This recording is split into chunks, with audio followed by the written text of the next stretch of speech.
flight computers in startup. All right, there we heard the call out that flight computers are in startup. This means that the autonomous flight computer has taken over the launch countdown. And at this point, both first and second stage are beginning to pressurize for launch. Falcon 9, Starlink LDs go for launch.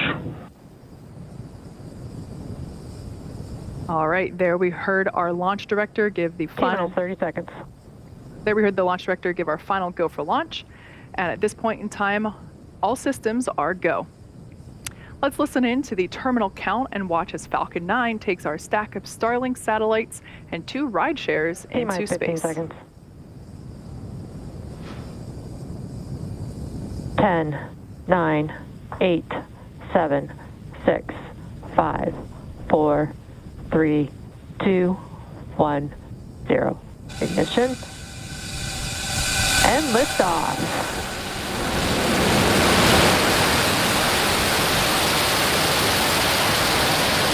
Falcon 9 is pitching downrange.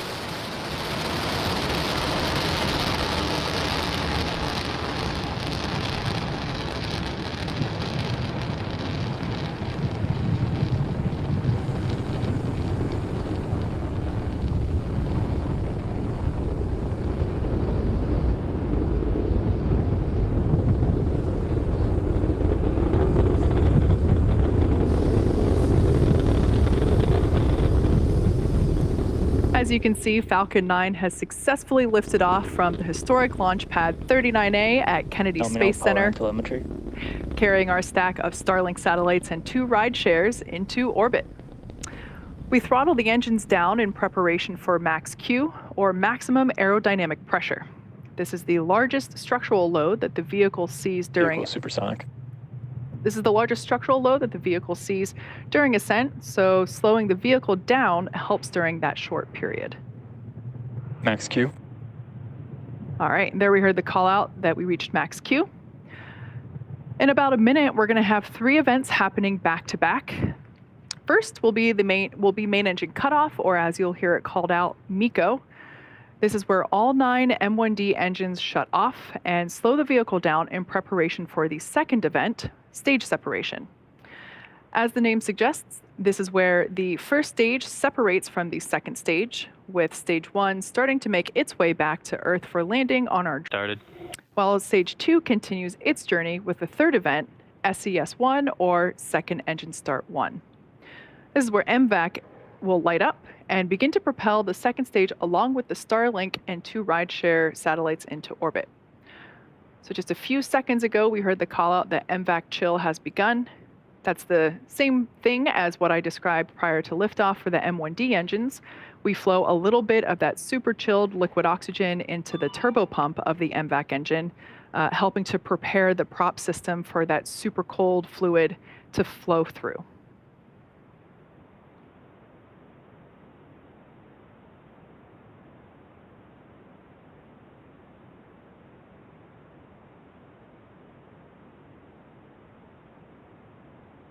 So there we can see that the engine. Stage separation confirmed.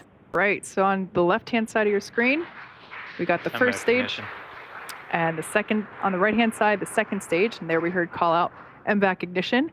We can see that nozzle begin to develop a lovely orange glow as Earth rotates in the background. And on the left-hand side, we got first stage deploying the grid fins in preparation for the drone ship landing.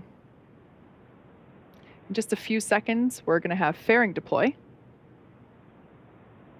Love that view of MVAC. And there's our first view inside the payload fairing.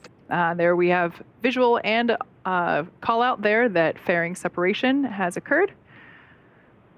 As a reminder, we will be attempting to recover those fairing halves today with our recovery ship, Sheila Bordelon. And of course, we're going to be recovering the first stage with our drone ship, utilize a view for today's recovery attempt. Acquisition of signal, Bermuda. As Stage 2 heads towards its targeted drop-off orbit, Stage 1 will execute 2 burns in order to make its way back to Earth. The first is the entry burn, where 3 of the Merlin 1D engines will reignite. This helps to slow the stage down as it re-enters the upper part of the Earth's atmosphere. The second burn is the landing burn, and this is a single engine burn that brings the vehicle speed down rapidly in order to land on the drone ship. We do this at the last minute to conserve as much fuel as possible. Our Starlink satellites are in LEO, or low Earth orbit, at around 550 Both kilometers. vehicles are following nominal trajectories. Most satellites are around 36,000 kilometers in altitude at GEO or geostationary orbit. When the satellites are further from Earth, the round-trip data time between the user and the satellite, also known as latency, is much higher, resulting in poor performance for activities like video calls and online gaming. About a minute out here from entry burn. On the left-hand, see the first stage as it cruises in. Falcon 9 is equipped with 4 hypersonic grid fins positioned near the top of the first stage. The stage uses nothing but the grid fins for steering as it makes its return to Earth.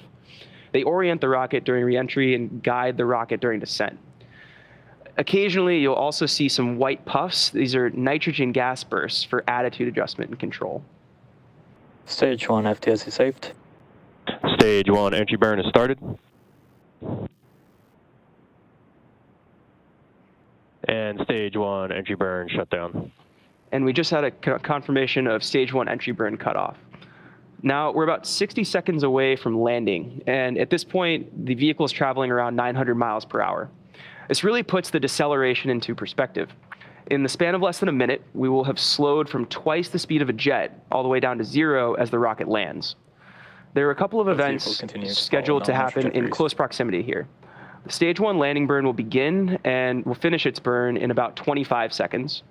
And then stage 2 up in space will stop firing about 15 seconds later, at which point we'll enter the first coast period, so prepare for that in about 45 seconds. Stage 1 is transonic. Got a great view of both the first stage re-entering into the Atlantic and stage 2 as it continues on a nominal orbit. Stage 1 landing burn has started. Landing legs have deployed. Landing leg deployed. Stage 2 FTS is On the saved. left-hand side of the screen, got a beautiful view of a successful landing. This marks our 84th successful recovery of an orbital-class rocket and the 6th recovery of this particular booster.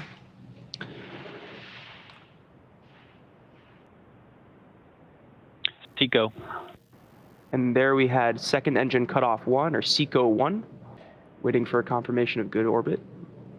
Nominal orbit insertion. And there the team confirmed good orbit. Now, stage 2 is going to coast in this orbit for the next 45 minutes or so. We'll see you back here at T plus 54 minutes for a second stage relight and the deployment of our 2 ride shares on board today. Welcome back to the webcast for our 28th Starlink mission. Quick recap for those that have just joined us. We had an on-time liftoff at 6:56 p.m. Eastern Time from Pad 39A at Kennedy Space Center, a nominal Stage 1 ascent, and a picture-perfect landing on our drone ship in the Atlantic Ocean. Of course, I still love you. And Stage 2 is in a nominal coast. We're currently waiting for the relight of our second stage, known as SES-II.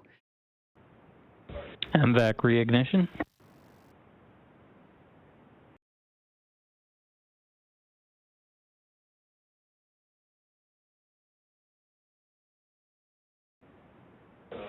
SECO 2.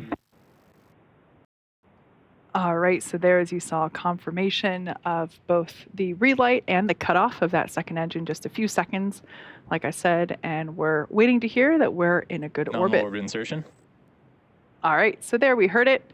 We're in a good orbit.